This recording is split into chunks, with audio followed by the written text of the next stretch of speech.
चलिए ध्यान दीजिएगा। तो हेडिंग बनाना सेट थ्योरी। सेट थ्योरी क्या है, पहले इसमें समझते हैं कि सेट क्या होता है। तो सेट होता है बच्चों collection of well defined distinct object. इसको अंडरलाइन करेंगे, well defined distinct object. Starting में थोड़ा थ्योरी है, तो आप लोग चाहो तो इसको स्क्रीनशॉट ले सकते हो, समझना। वेल डिफाइंड डिस्टिंक्ट ऑब्जेक्ट्स को हम लोग क्या बोलेंगे, सेट कहेंगे। अब आप बोलिएगा सर वेल डिफाइंड क्या है, कलेक्शन तो हम किसी चीज का कर सकते हैं। जैसे हम कलेक्शन बोल दें कि आप 5 Indian cricket best Indian cricket player का कलेक्शन तैयार करो, तो 5 बेस्ट इंडियन क्रिकेट प्लेयर का जो कलेक्शन होगा वो सारे बच्चों का सेम होगा कि अलग अलग होगा? वो सारे बच्चों का सेम होगा कि अलग अलग? बेस्ट जो होगा वो अलग अलग हो सकता है, अलग अलग हो सकता है। तो वो जो कलेक्शन है वो वेल डिफाइंड नहीं है। लेकिन मैं बोलूं कि वॉवेल का कलेक्शन करो, तो सारे बच्चों के कलेक्शन में यही 5 आएगा, ए ई आई O you, A E I O you. लेकिन मैं बोल दूं कि नेचुरल नंबर का कलेक्शन करो बच्चों, नेचुरल नंबर का कलेक्शन करो, तो सारे बच्चे जितने भी बच्चे हैं वो सारे बच्चे एक ही लिखेंगे, 1 2 है ना, 3 4 डॉट डॉट डॉट। तो कहने का मतलब यह है मेरे बच्चे कि वॉवेल का कलेक्शन, नेचुरल नंबर का कलेक्शन, है ना, या किसी राइटर के द्वारा लिखा गया बुक, मैथमेटिक्स बुक का कलेक्शन, आईआईटी जेई के लिए मैथमेटिक्स बुक का कलेक्शन, तो जितना भी कलेक्शन है, जैसे अरिहंत पब्लिकेशन है या जो भी पब्लिकेशन का बुक है, सिंगेज है ना, आर डी शर्मा है, तो सारे लोगों के कलेक्शन में वही सब बुक आएगा जो मार्केट में चल रहा है। तो वो एक वेल डिफाइंड ऑब्जेक्ट हुआ। लेकिन जैसे मैं बोल दूं, एग्जांपल में क्या दिए हैं, collection of all vowels of English alphabet A I O U, ये एक सेट है। लेकिन हम बोल दे कि good Hindi films, good Hindi films का कलेक्शन, है ना, ये सेट नहीं है, क्योंकि गुड हिंदी फिल्म्स सारे बच्चों के लिए अलग अलग हो सकता है ना। तो यहाँ पे गुड हिंदी फिल्म्स का collection, best Indian cricket player का कलेक्शन, टैलेंटेड राइटर्स, तो टैलेंटेड राइटर्स में हो सके किसी को अलग अलग राइटर्स का बुक पसंद हो, तो ये एक वेल डिफाइंड ऑब्जेक्ट नहीं है। और जो वेल डिफाइंड नहीं होगा उसको हम लोग सेट नहीं कहेंगे बच्चों, है ना। तो सेट क्या है, कलेक्शन है। और कलेक्शन आपको किसका करना है, वेल डिफाइंड डिस्टिंक्ट ऑब्जेक्ट्स का करना है। डिस्टिंक्ट क्यों, क्योंकि इसमें एक ही एलिमेंट को बार बार रिपीट नहीं करना है, नहीं कि 3 3 2 बार लिख सकते हैं, ऐसा अलाउड नहीं है। और इसमें नोट पॉइंट समझेंगे, जितने भी वेल डिफाइंड ऑब्जेक्ट्स होंगे उसको बोलेंगे उसका एलिमेंट्स या उसका मेंबर बोलेंगे। जैसे कि वॉवेल में 5 है तो उसका बोलेंगे एलिमेंट या member. Second note point, screenshot ले लेना इसका। सेट को रिप्रेजेंट करेंगे कैपिटल लेटर से और उसके एलिमेंट्स को रिप्रेजेंट करेंगे जनरली स्मॉल लेटर से। और थर्ड पॉइंट क्या है, we do not repeat the element, element को रिपीट नहीं करेंगे।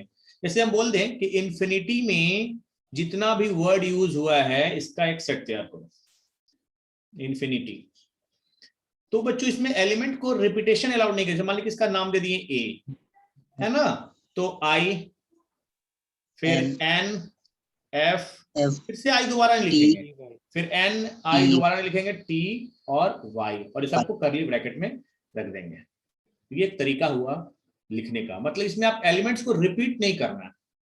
और दूसरा बात, आप एलिमेंट्स का ऑर्डर इधर उधर करेंगे तो सेट चेंज नहीं करेगा। जैसे ए ई आई ओ यू या ई ए ओ यू आई का मतलब सेम है, आगे पीछे करने से सेट चेंज नहीं करेगा। क्लियर है बच्चों? सेट का जितना भी एलिमेंट होगा उसको एलिमेंट या मेंबर बोलेंगे, जो भी उसका वेल डिफाइंड ऑब्जेक्ट होगा। सेट को हमेशा कैपिटल लेटर से रिप्रेजेंट करेंगे और एलिमेंट्स को स्मॉल लेटर से रिप्रेजेंट करेंगे। और हम लोग रिपीट नहीं करेंगे, कोई भी चीज को 2 बार नहीं लिखेंगे।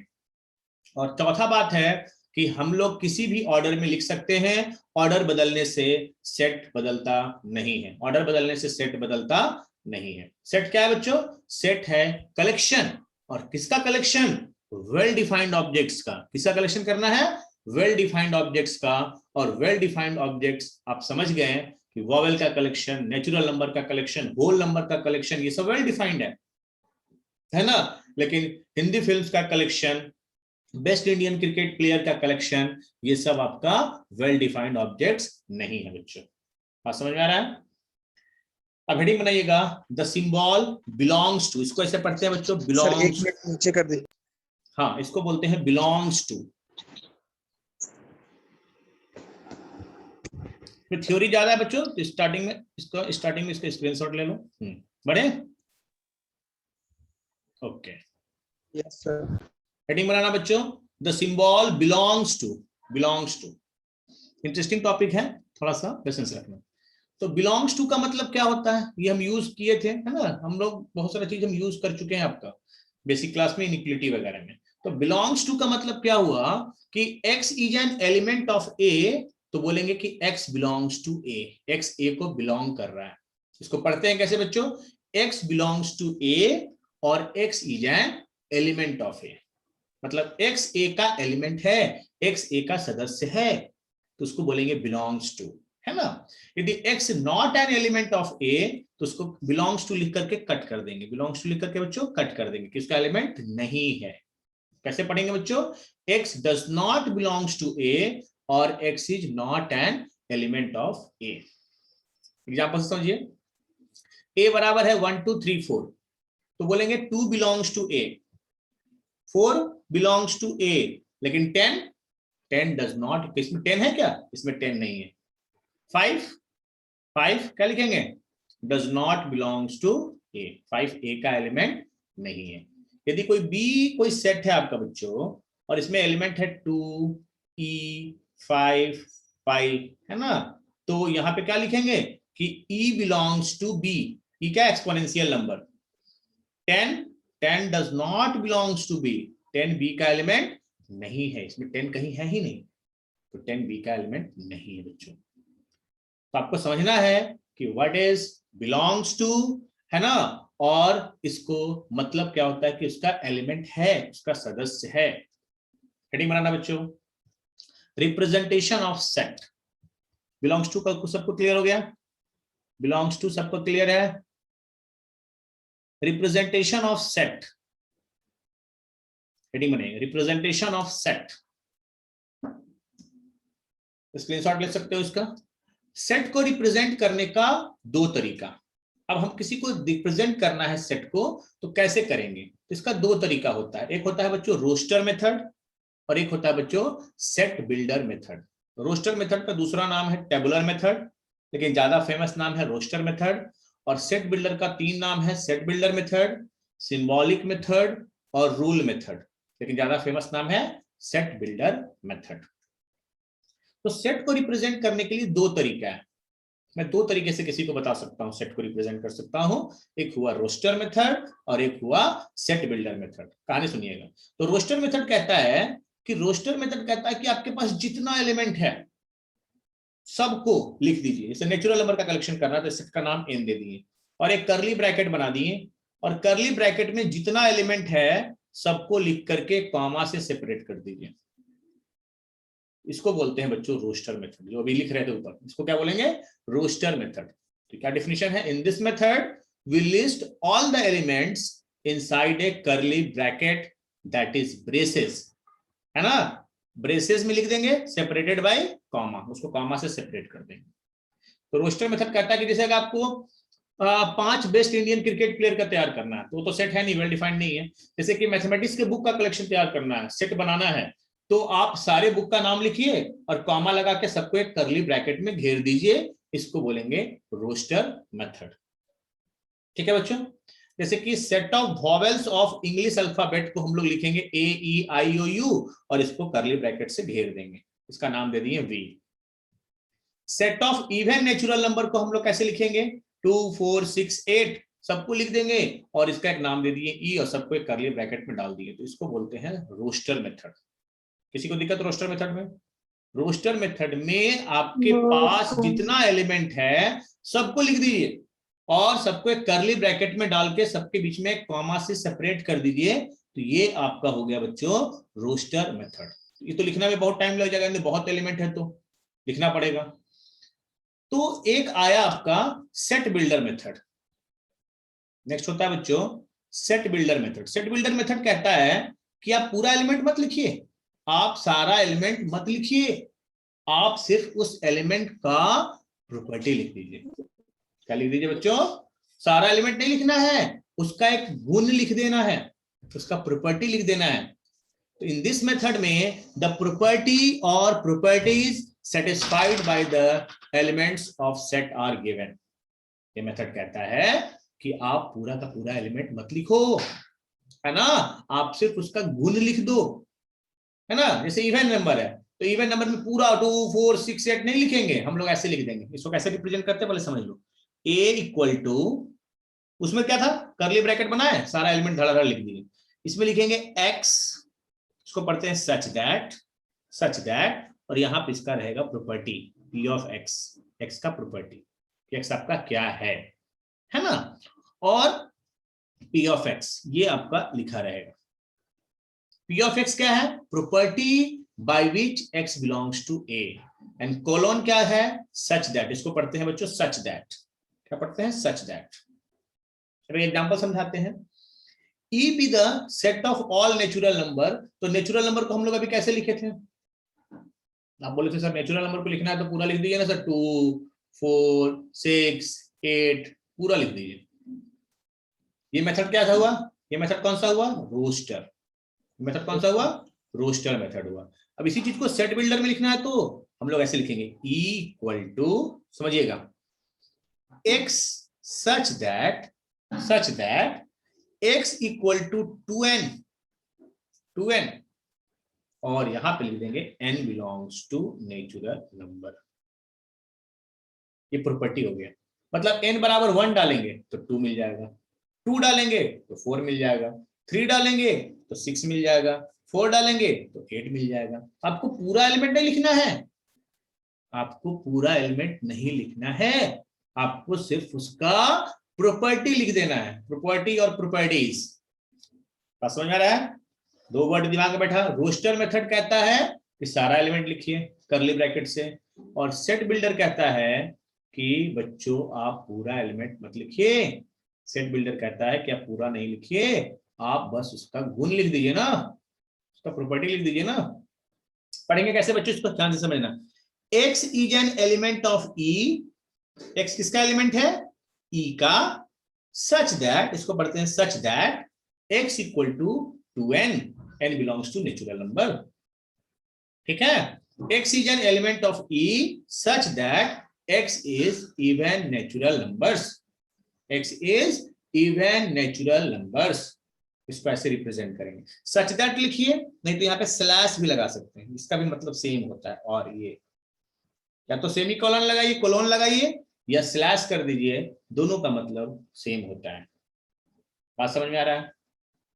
तो अब यहां से अब आपके पास सवाल कैसे डिजाइन होगा, अब आपके पास सवाल आएगा कि रोस्टर में दे देगा, कहेगा सेट बिल्डर में कन्वर्ट कीजिए, सेट बिल्डर में दे देगा, कहेगा रोस्टर में कन्वर्ट कीजिए। तो आपको इंटर कन्वर्ट करने आना चाहिए बच्चों, रोस्टर को सेट बिल्डर में और सेट बिल्डर को रोस्टर में इंटर कन्वर्ट करने आना चाहिए। कैसे इंटर कन्वर्ट कीजिएगा, ध्यान दीजिए, एग्जांपल लिखिएगा, इसको एग्जांपल समझते हैं। यहां से नोट करना है, कुछ चीजें नोट करना है, ध्यान दीजिएगा।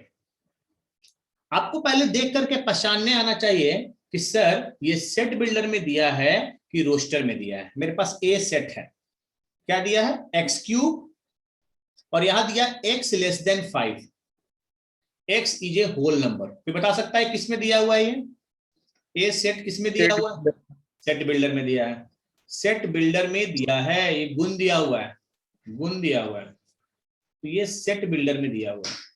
आपको किसमें कन्वर्ट करना है, रोस्टर में कन्वर्ट करना है। तो आप यहां से सारा वैल्यू, आपको होल नंबर लेना है, और आपको 5 से छोटा होल नंबर लेना है, पूरा होल नंबर नहीं लेना है, 0 से लेकर तो होल नंबर तो अनंत तक होगा।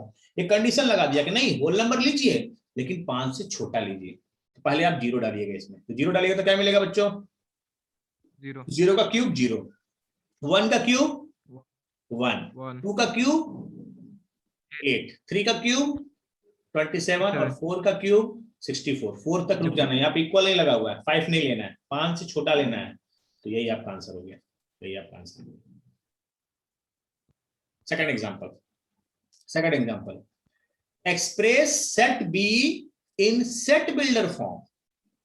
ये किसमें दिया है, ये दिया है रोस्टर में, रोस्टर में दिया है, रोस्टर में दिया है, रोस्टर में पूरा एलिमेंट लिखा हुआ है। अब आपको इसको देख करके आपको अपना गुण लिखना होगा कि कैसे इसको सेट करें कि ये सेट बिल्डर में कन्वर्ट हो जाए, ध्यान से समझिएगा। तो बी सेट को लिखेंगे b equal to x such that x such that, अब यहां पे गौर कीजिए तो यहां पर 1 लेंगे तो 1 का स्क्वायर प्लस 1 क्या आ रहा है, 2 आ रहा है, 2 का स्क्वायर प्लस 1 5 आ रहा है, 3 का स्क्वायर प्लस 1 10 आ रहा है, 4 का स्क्वायर 16 प्लस 1, मतलब एक पैटर्न दिखा। ओ ऐसा लग रहा है कि n का स्क्वायर प्लस 1 है। अब हम पूरा एलिमेंट नहीं लिखेंगे, अब हम लोग इसका गुण डालेंगे, इसका प्रॉपर्टी लिखेंगे। तो हमने डाल दिया कि x equal to n square plus 1। फिर मैंने कंडीशन डाला कि n belongs to natural number. अब यहां भी गड़बड़ हो रहा है, यदि हम नेचुरल नंबर सिर्फ बोल के छोड़ देंगे तो नेचुरल नंबर तो अनंत तक होगा। तो फिर मैंने कंडीशन डाला n less than equal to 5, मतलब आपको जो नेचुरल नंबर लेना है वो 5 या 5 से छोटा लेना है, 5 या 5 से छोटा लेना है। तो आंसर क्या हो जाएगा, क्या ये वैलिड हो जाएगा? तो ये दिया हुआ था रोस्टर में और ये कन्वर्ट हो गया सेट बिल्डर में। तो फर्स्ट टाइप का सवाल ऐसा ही आएगा, सेट बिल्डर में देगा आएगा रोस्टर में कन्वर्ट कीजिए, रोस्टर में देगा सेट बिल्डर में कन्वर्ट कीजिए। एग्जांपल नंबर 3 को समझेंगे। ये क्लियर हुआ? इसको देख करके आपको एक पैटर्न समझना होगा, है ना, और पैटर्न को लिख देना होगा। सेट सी को समझते हैं। 1/9, 1/25, 1/79, 1/81, ये 3 का स्क्वायर, 5 का स्क्वायर, 7 का स्क्वायर, 9 का स्क्वायर। तो c इक्वल टू लिख देंगे 1/2n प्लस 1 का होल स्क्वायर, 3579, है ना, 3579। और यहां पे कंडीशन डाल दिए n belongs to natural number, और एक और कंडीशन डाल दिए n less than equal to 4। तो पहले 1 डालेंगे तो कितना आएगा, 2 और 1 3, 3 का स्क्वायर 9, 1/9 मिल गया। अब बच्चे 2 डालेगा तो ये मिल जाएगा, 3 डालेंगे तो ये मिल जाएगा, 4 डालेंगे 4 तक रुक जाना है, रुक जाना है, उससे आगे नहीं जाना है। तो ये हुआ आपका फर्स्ट टाइप, जिसमें आपको रोस्टर को सेट बिल्डर में और सेट बिल्डर को रोस्टर फॉर्म में कन्वर्ट करने आना चाहिए। दोनों तरीका से आप सिखा दिए। तीनों एग्जाम्पल समझ में आया बच्चों? हाँ या ना? इस सवाल पे सर, इस सवाल पे ये तो इस सवाल को करते हैं।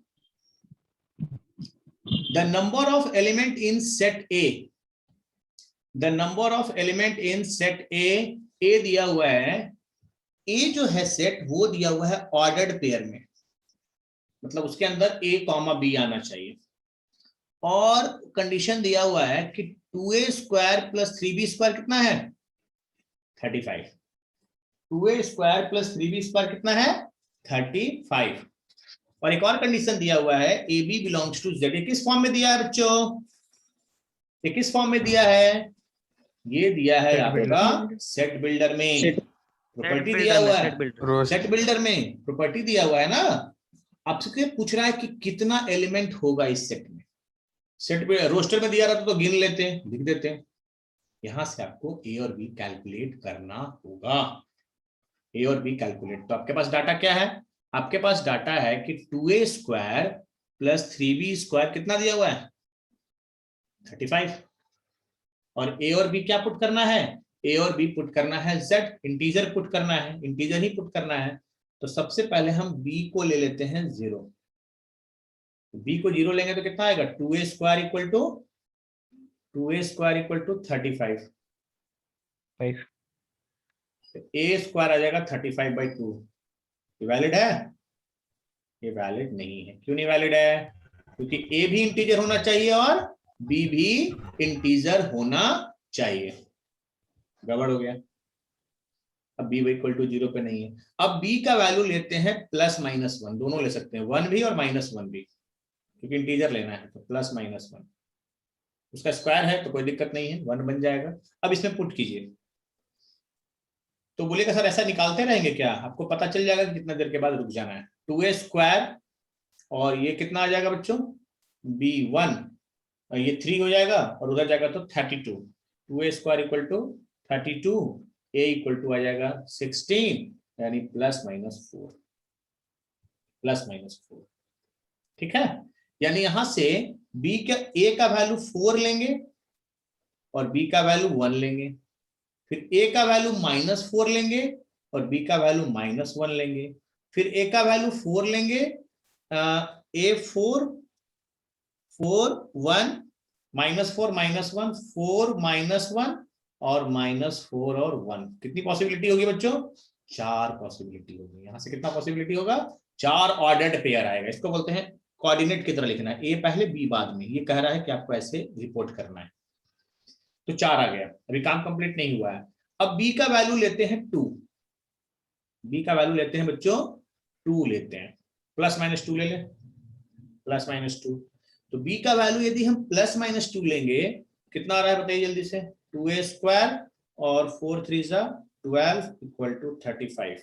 यहां से a² कितना आ जाएगा? यहां से 2a² बराबर कितना आ जाएगा? 23।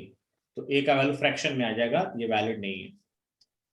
अब b का वैल्यू ले लीजिए मेरे बच्चे, अब b का वैल्यू ले लीजिए +-3, +-3। तो b का वैल्यू यदि हम +-3 लेंगे, मतलब ये कितना आ जाएगा? 2a² है ना, और 27 = 35। और यहां से आपको 2a² कितना आ गया बच्चों? 2a² कितना आ गया? 8 है ना। a² = 4, यानी a = आ जाएगा +-2, a आ गया +-2। 2 2 4, फिर 4 वैल्यू यहां से मिल जाएगा। अब देखिए डाटा ऐसा बढ़िया सेट रहता है कि यदि आप b बराबर +-4 लीजिएगा, समझ लीजिए अच्छे से, तो b बराबर +-4 लेंगे तो ये आ जाएगा 2a² और ये 4 लेंगे ना तो 16 3 48, माइनस में आ जाएगा ये, तो आगे वाला इनवैलिड हो जाएगा। 4 वाला से आगे इनवैलिड, 4 से आगे सारा इनवैलिड हो जाएगा। ऐसा नहीं कि आपको कैलकुलेट करने रहना है। तो यहां से कितना वैल्यू आया बच्चों? 4 वैल्यू, और यहां से और भी का कितना वैल्यू आया? 4 वैल्यू। टोटल कितना हो जाएगा? 8 वैल्यू हो जाएगा टोटल। मतलब जब तक हम इसको आपका रोस्टर फॉर्म में नहीं कन्वर्ट करेंगे, तब तक नहीं पता चलेगा कि कितना उसमें नंबर ऑफ एलिमेंट्स होगा, कितना उसमें नंबर ऑफ एलिमेंट्स होगा। तो आपको फंसाने के लिए आपको दे दिया सेट बिल्डर में। तो पहले आपने इसको कन्वर्ट किया रोस्टर में, और रोस्टर में कन्वर्ट करके आपने काउंट किया कि इससे 4 वैल्यू और यहां से 4 वैल्यू, तो टोटल 8 वैल्यू आया। तो 8 इसका ऑर्डर पेयर हो सकता है। 8 वैल्यू भी पूछेगा तो वैल्यू भी आप बता सकते हैं। 4 1 -4 -1 4 -1 -4 1 है ना। यहां से आ जाएगा 2 3 2 -3 -2 3 -2 -3। इस तरह से टोटल 8 ऑर्डर्ड पेयर बनेगा। कितना पेयर बनेगा बच्चों? 8 ऑर्डर्ड पेयर बनेगा। ये सवाल समझ में आया सबको? ये सवाल सबको समझ में आया बच्चों? Yes sir. तो 2 सेट को रिप्रेजेंट करने का कितना तरीका बच्चों? 2, रोस्टर और सेट बिल्डर। रोस्टर और सेट बिल्डर, आप रोस्टर और सेट बिल्डर में इंटर कन्वर्ट कर सकते हैं। आपको पता होना चाहिए कि ये रोस्टर में है कि ये सेट बिल्डर में है, रोस्टर में है या सेट बिल्डर में है। रोस्टर में क्या कहता है? रोस्टर में कहता है कि आप सारा एलिमेंट लिखिए। रोस्टर कहता है कि आप उसमें सारा एलिमेंट लिखिए, लेकिन सेट बिल्डर कहता है कि नहीं, आप सारा एलिमेंट मत लिखिए, आप सिर्फ उसका प्रॉपर्टी लिख के छोड़ दीजिए। क्या लिखिए बच्चों? सिर्फ आप उसका प्रॉपर्टी लिखिए। और रोस्टर टू सेट बिल्डर और सेट बिल्डर टू रोस्टर आपको इंटर कन्वर्ट करने आना चाहिए। तो हेडिंग देंगे बच्चों टाइप्स ऑफ सेट्स। अब हम लोग यहां तक सीख गए कि सेट का डिफिनीशन क्या है और सेट को रिप्रेजेंट कैसे करते हैं। सेट का डिफिनीशन क्या है और सेट को रिप्रेजेंट कैसे करते हैं। अब हम लोग सेट का पढ़ेंगे टाइप, अलग अलग इसका डिफिनीशन है बच्चों, टाइप इसको समझते हैं और धीरे धीरे चीजें आगे बढ़ेगा। बढ़े बच्चों? Types of sets, types of sets ध्यान दीजिएगा।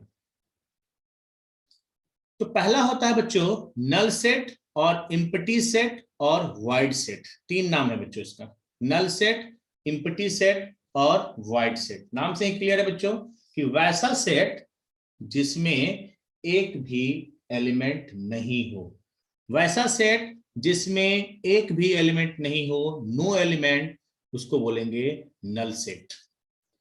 क्लियर है बच्चों? एक भी एलिमेंट नहीं है। बोलेगा सर इसको रिप्रेजेंट कैसे करेंगे? तो इसको रिप्रेजेंट करेंगे फाई से, सर्कल लिख के कट कर देंगे। सो क्या पढ़ते हैं बच्चों? फाई, फाई पढ़ते हैं।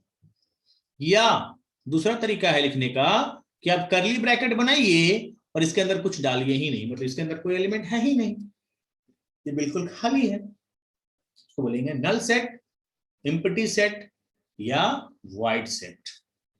डिफिनेशन क्लियर है? वैसा सेट जिसमें एक भी एलिमेंट नहीं हो। उसके एग्जांपल से समझते हैं। यहां एग्जांपल यहां पे है बच्चों, ए दिया हुआ है x such that mod x equal to -3। क्या कोई ऐसा नंबर होगा जिसका मॉड लेने पे -3 आ जाए? मॉड लेने पे -3 आ जाए? कभी नहीं होगा ना बच्चों, नो सर। कभी नहीं होगा। कोई ऐसा नंबर होगा ही नहीं जिसका मॉड वैल्यू निगेटिव हो जाए। तो ए में एक भी एलिमेंट नहीं है, मतलब ये किसका एग्जांपल है? ये नल सेट का एग्जांपल है।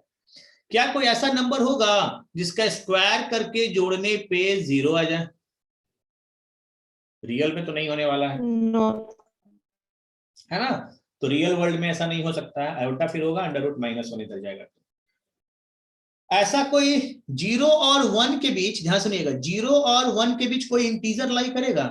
0 पे इक्वल नहीं है, 1 पे इक्वल नहीं है, तो यार ये सब किसका एग्जांपल है? ये सब एक नल सेट का एग्जांपल है। वैसा सेट जिसमें एक भी एलिमेंट नहीं है, वैसा सेट जिसमें एक भी एलिमेंट नहीं हो बच्चों, उसको हम लोग बोलेंगे नल सेट, एम्प्टी सेट या वाइड सेट। और फाई को हम लोग ब्रैकेट में नहीं लिखेंगे, फाई को सिर्फ ऐसे लिखते हैं। फाई को यदि ब्रैकेट में लिख दिए, नोट पॉइंट में समझिएगा, फाई को यदि हम ब्रैकेट में लिख दिए तो ये नल सेट को रिप्रेजेंट नहीं करेगा। सिंपली ऐसे फाई लिखा हुआ है तो ये नल सेट को रिप्रेजेंट करेगा, लेकिन हम यदि फाई को ब्रैकेट में डाल देंगे तब ये नल सेट को रिप्रेजेंट नहीं करेगा। तो phi is never written within braces, that is phi का जो करली होता है वो नॉट द नल सेट। ये पॉइंट समझ में आ रहा है? अब जब आप नल सेट समझ गए, एम्प्टी सेट, तो एक ऐसा सेट होगा non empty set. Non empty set, तो नॉन एम्प्टी सेट में क्या होगा? वैसा सेट जिसमें कम से कम एक एलिमेंट हो, जो बिल्कुल खाली नहीं हो, जो बिल्कुल खाली नहीं हो, कम से कम एक एलिमेंट हो, एटलीस्ट 1 एलिमेंट, उसको क्या बोलेंगे बच्चों? Non empty set. एम्प्टी मतलब खाली, एक भी एलिमेंट नहीं। नॉन एम्प्टी मतलब कम से कम एक एलिमेंट है। तो ए में 4 एलिमेंट है, बहुत अच्छी बात है, कम से कम एक भी हो जाए तो वो नॉन एम्प्टी सेट हो जाएगा। कम से कम एक भी हो जाए तो वो नॉन एम्प्टी सेट हो जाएगा। क्लियर बच्चों?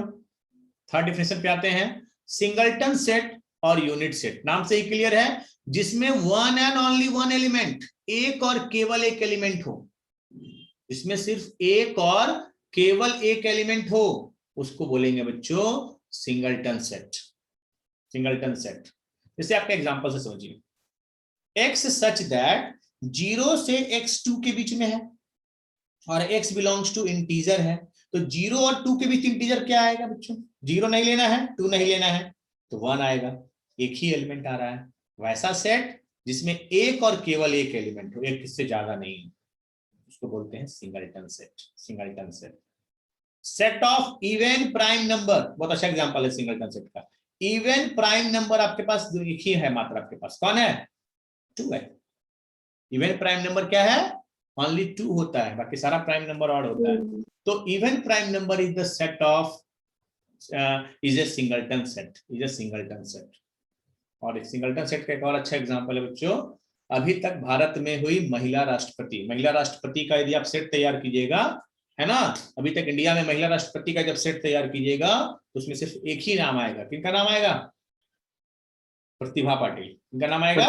प्रतिभा पाटिल। तो वैसा सेट जिसमें एक और केवल एक एलिमेंट होगा, उसको बोलेंगे बच्चों सिंगलटन सेट। तो ये एग्जांपल हुआ बच्चों सिंगलटन सेट का। बस नाम मतलब समझना है ना? नल सेट मतलब एक भी एलिमेंट नहीं, फाइव से रिप्रेजेंट करेंगे। नॉन एम्प्टी कम से कम एक एलिमेंट, और सिंगलटन सेट में one and only one element. Finite set, finite नाम से ही क्लियर है, फाइनाइट का मतलब जिसमें एलिमेंट को गिन सकते हैं, काउंटेबल नंबर ऑफ एलिमेंट, इसमें एलिमेंट को आप गिन सकते हैं, है ना, उसको बोलेंगे कि ये फाइनाइट सेट है। जैसे कि set of prime number less than 10, 10 से छोटा प्राइम नंबर, तो 2, 3, 5, 7, 4 ही आया, इसको आप गिन सकते हैं। कोई बोलेगा नेचुरल नंबर का कलेक्शन, तो नेचुरल नंबर में तो कितना हो गया, 1, 2, 3 से कहां तक? इनफाइनाइट तक। इसको गिन पाइएगा? कभी नहीं गिन पाइएगा। तो दो तरह के होगा, फाइनाइट सेट जिसमें आप एलिमेंट को गिन सकते हैं, हाँ 1 लाख भी है तो 1 लाख भी फाइनाइट सेट होगा, 1 लाख को तो गिन ही सक रहे हैं, मतलब ऐसा जिसमें गिन नहीं पाएंगे, अनंत तक जो जा रहा है उसको बोलेंगे infinite set. Finite set clear है सबको? फाइनाइट सेट जिसमें एलिमेंट को आप काउंट कर सकते हैं, इनफाइनाइट सेट जिसमें आप एलिमेंट को काउंट नहीं कर सकते। इनफाइनाइट सेट जिसमें आप एलिमेंट को काउंट नहीं कर सकते उसको क्या बोलेंगे बच्चों? इनफाइनाइट सेट बोलेंगे। इनफाइनाइट सेट का एग्जांपल कोई बता सकता है? सेट ऑफ नेचुरल नंबर या सेट ऑफ होल नंबर, ये सब क्या है? इवन। इनफाइनाइट, हाँ, इवन नंबर का कलेक्शन इनफाइनाइट सेट है, इसमें आप काउंट ही नहीं कर पाइएगा। एक बस लास्ट पॉइंट समझते हैं आज की क्लास में, कार्डिनल नंबर। कार्डिनल नंबर किसका डिफाइंड होता है? फाइनाइट सेट का होता है, फाइनाइट सेट का होता है। कार्डिनल नंबर को समझ लो, यदि ए कोई सेट है उसमें 2 4 6 8 है, 4 है, तो इसको लिखेंगे n ऑफ ए, मतलब number of element in set ए। इस सेट में कितना एलिमेंट है? 1 2 3 4, क्या क्या है मुझे नहीं पता, उसका संख्या, उसका जो संख्या होगा कितना एलिमेंट है, तो n ऑफ ए का वैल्यू हो जाएगा 4, उसको बोलते हैं कार्डिनल नंबर। और कार्डिनल नंबर सिर्फ किसका डिफाइंड होता है? फाइनाइट सेट का। किसका डिफाइंड होता है बच्चों? फाइनाइट सेट का। जैसे बी सेट है, इसमें आपका एलिमेंट है A B C D E, तो इसमें n ऑफ बी कितना हो जाएगा? 5। Number of element in set B, symbol को कैसे पढ़ेंगे बच्चों? इसको पढ़ेंगे number of element in set B, ये हो जाएगा 5। तो नंबर ऑफ डिस्टिंक्ट एलिमेंट जो होता है फाइनाइट सेट का, उसको बोलते हैं कार्डिनल नंबर, और कार्डिनल नंबर को डिनोट करते हैं n ऑफ a से। यहां तक क्लियर है बच्चों? टाइप्स में यहां तक क्लियर है? आज के क्लास में हम लोग टाइप्स में क्या क्या डिस्कस किए?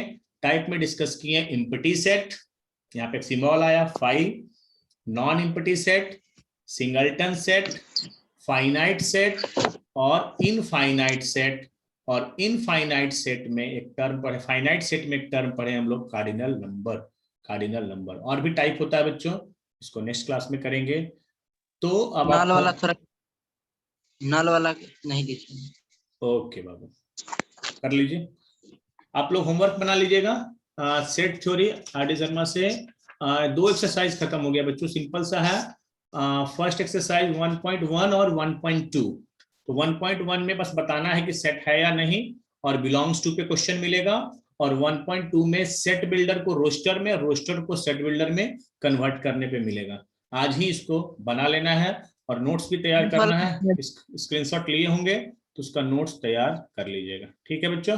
सर वाला या 12th वाला? इसको अलग कॉपी में रखना ना, 11th में रखना, ठीक है? सेट थ्योरी को एक जगह रखना है कलेक्शन, बस ये कहना चाह रहे हैं, ठीक है? इन्हीं के स्क्रीनशॉट लेके बस रख लिए है ना, क्योंकि थ्योरी आज ज्यादा था, धीरे धीरे आगे कंटेंट मिलेगा। स्टार्टिंग में थोड़ा थ्योरी है इसलिए बोलते हैं, लिखने के लिए नहीं, सुनना ज्यादा है, कॉन्सेप्ट को दिमाग में बैठाना है, और फिर इसको नोट कर लेना है कॉपी में। कोई दिक्कत? 11th वाला बनाएंगे कहीं कर लेना यार, कॉपी के लिए क्या, किसी कॉपी में डालना, एक जगह पूरा सेट थ्योरी होना चाहिए, ठीक है? कॉपी से कोई मतलब नहीं, टॉपिक 11th का है ये जान लो, ठीक है? कोई दिक्कत? तो अगले क्लास में हम लोग टाइप्स में आगे बढ़ेंगे। 2 एक्सरसाइज आपका होमवर्क है, बना लीजिए।